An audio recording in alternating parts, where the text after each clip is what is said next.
लगता है ये कोई आत्मा है, इंसानी आत्मा। मैंने झील की कहानियां सुनी हैं। वहाँ एक शिकारी मरा था। सतपुड़ा के घने जंगल में सब कुछ सामान्य था। जानवर अपनी दिनचर्या में मस्त थे। कोई फल खा रहा था, कोई झील पर पानी पी रहा था। लेकिन पिछले कुछ दिनों से अजीब घटनाएं हो रही थी। रात के समय झील से अजीब आवाजें आती थी, कभी किसी के हंसने की, कभी किसी के रोने की। कई जानवरों ने दावा किया कि उन्होंने झील के पास एक इंसान की परछाई देखी है, पर सतपुड़ा जंगल में इंसान आते नहीं थे। जंगल के जानवर घबरा गए। शेर सिंह ने सभा बुलाई। अब बहुत हो गया। जो भी ये कर रहा है उसे हमें रोकना होगा। ये हमारे जंगल की शांति को भंग कर रहा है। गज्जू हाथी ने चिंतित स्वर में कहा। लगता है ये कोई आत्मा है, इंसानी आत्मा। मैंने झील की कहानियां सुनी हैं। वहाँ एक शिकारी मरा था। चीकू बंदर ने अपनी पूंछ को घबराहट से पकड़ते हुए कहा। क्या हमें झील के पास जाना चाहिए? दिन में ही चलते हैं। शेर सिंह ने हाँ में सिर हिलाया। कल सुबह सूरज निकलते ही हम झील की तरफ रवाना होंगे। अगली सुबह शेर सिंह, गज्जू हाथी, चीकू बंदर और बबलू खरगोश मिलकर झील की ओर चले। जैसे जैसे वे झील के पास पहुँचे, हवा ठंडी होने लगी और एक अजीब सन्नाटा फैल गया। कोई पक्षी नहीं चहचहा रहा था, कोई पत्ता नहीं हिल रहा था। झील शांत थी, बहुत ज्यादा शांत। अचानक पानी में हलचल हुई। एक धुंधली परछाई झील के किनारे प्रकट हुई। इंसान की आकृति, फटी हुई टोपी, हाथ में टूटी बंदूक, आँखों में शून्यता। वो कोई और नहीं, रघु था, एक शिकारी जो सालों पहले इसी झील में डूब गया था। तुम सब मेरी नींद क्यों तोड़ रहे हो? भूतिया आवाज गूंजी। बबलू खरगोश कांपता हुआ बोला।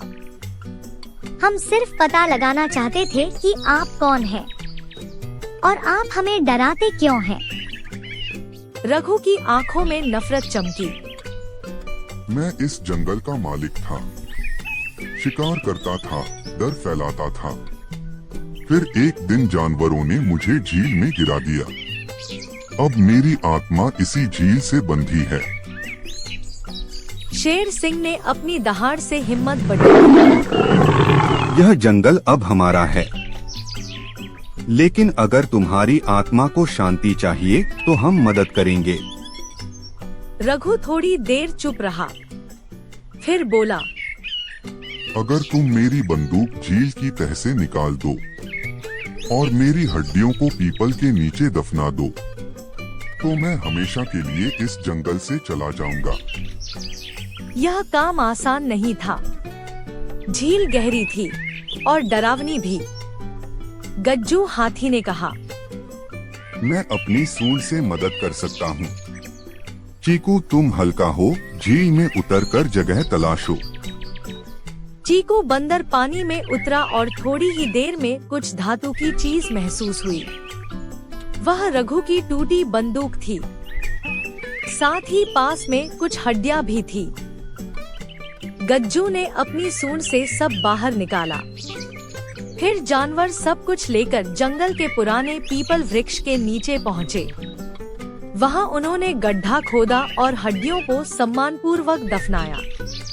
बंदूक को भी वहीं रखा।